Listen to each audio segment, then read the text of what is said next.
Abonnez-vous massivement sur la chaîne YouTube JKL Info News. Abonnez-vous massivement sur la chaîne YouTube JKL Info News. Chaîne ezo fongo la bongo ya bajene. Hein? Chaîne ezo pesa bajene maele. JKL Info News. C'est la jeunesse congolaise qui gagne.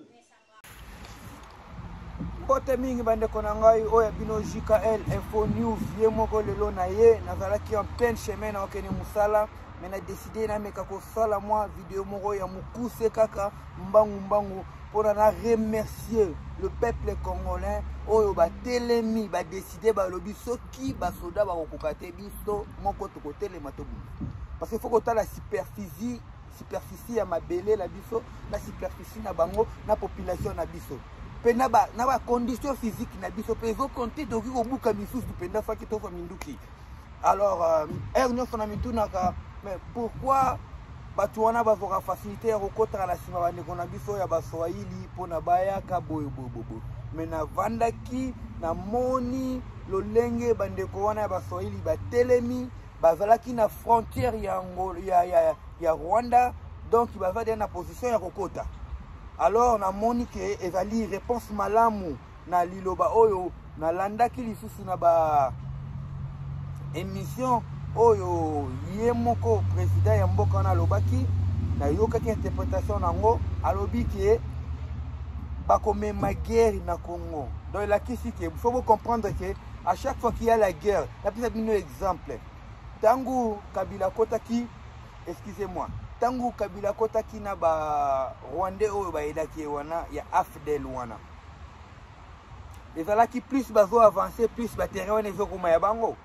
Ti avant ki bazo Kinshasa. C'est ça qu'il faut comprendre que j'ai évoqué des bongo. Lokola bandeko kuna ba telemi déjà. Et puis c'est là quoi bien il faut soutenir bango biso ba auto tikali to na sima na bango neti sous béton ya solo faut ba sakana to côté li bango kuna. Parce que batu ya Nations Unies na bino bato yo ba dirigeant ka monde bango bavana bango occuper ko ngota na mambu ya Vladimir Poutine ba o déjà bazo lié bien ba o bavana ba intérêt bazo sentir que ba intérêt na bango et va kuna te mais biso lokola ba intérêt na bango va ne belé bazo ninga belle faut ba infiltrer un réfugié tango va réfugié bango bato Nations Unies basala ONG na bango wana pona bazwa batu ba mabongo ba mboka oyo bapesa bango le vie meilleur.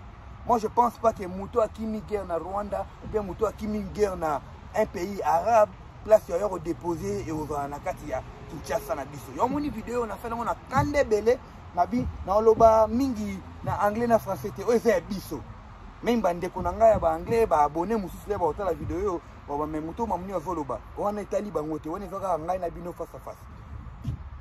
La vie c'est un combat, bon moninga mon avana bien tenu, n'a pas que le boulot, mais n'a partagé, n'a sabino que c'est ça l'attitude que un Congolais, un combattant, un vrai patriote. Botika kolanda bato baloyo ba sona sona o boketu o sokoko o na non, tout ça c'est pour nous distraire. Mandeko na ngai na lingi bino mingi bo soutenir chaîne za ya bino. Na pesi mbote mingi na baninga na ngai ya état major. Na pesi mbote na bango tukuna.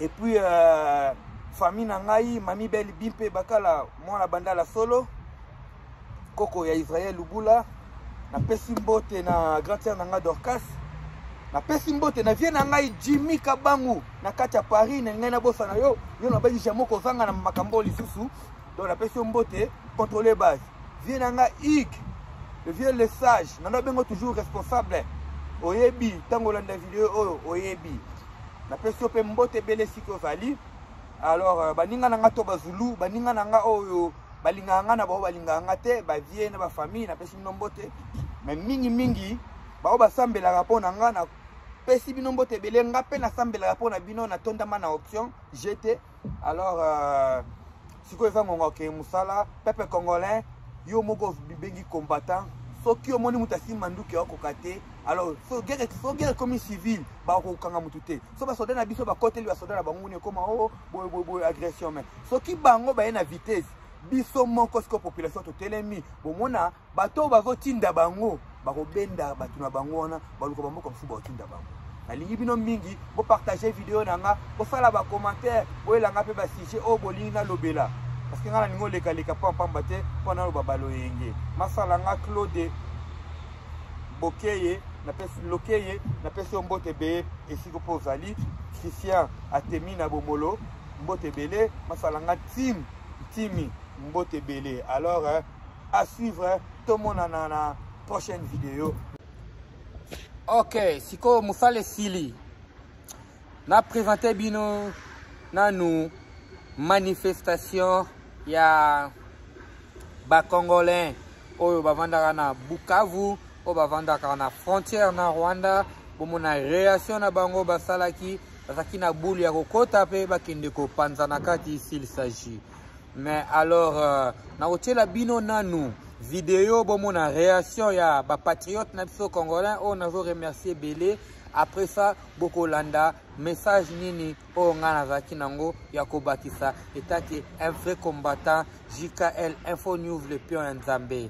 Alors bande konangai continuez de partager des vidéos bon soutenir chaîne yo boy la chaîne yo ba sujet au bomonique na isika mususu balingo lobela yango te boy la ngonga na kolobela yango sanke na finga batu. Rolande va devise ya chaîne oyo. Alors tolanda na nos réactions ya ba ndeko congolais et puis te revonga na bino plus tard. Ça chauffe ici. Nous sommes à la frontière de Rouzi-Zidé. Nous sommes à la frontière de Rouzi-Zidé. La population vient de déborder. Banapenda Bavuke Paka Rwanda pour aller présenter un signal fort au signal à Kagame qu'ils sont prêts à frapper les Rwandais. La police est débordée ici où nous sommes. Nous ne savons pas comment gérer la situation.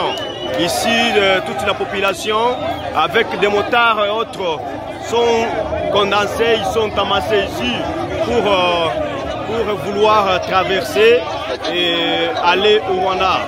Ça chauffe, ça chauffe, ça chauffe. Ça, c'est un signal fort pour Kagame qui est en train de vouloir provoquer la RNC. C'est un signal fort, c'est un signal fort, c'est un signal fort. Et voilà, les frontières est débordée. Le frontière est débordée, la frontière est débordée.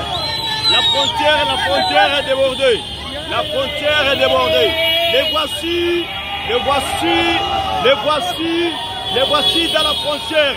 À l'intérieur de la frontière où nous sommes, ça chauffe vraiment. Ils sont là, ils prennent la direction du Rwanda. Ils prennent la direction du Rwanda. On ne sait pas comment gérer la situation ici. On ne sait pas comment gérer la situation ici en douane. La frontière est tellement débordée. Les agents commis à la sécurité ici sont aussi débordés. Ils ne savent pas comment gérer les manifestants qui sont venus en masse pour mettre en garde Kagame et son gouvernement.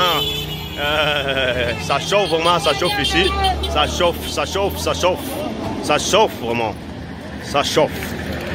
Ça chauffe, chers amis.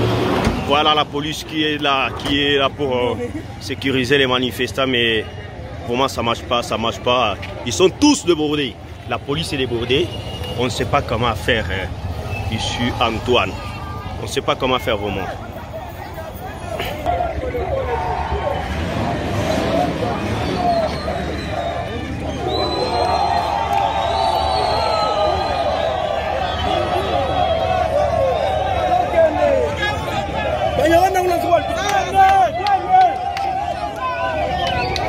Un signal fort pour Kagame.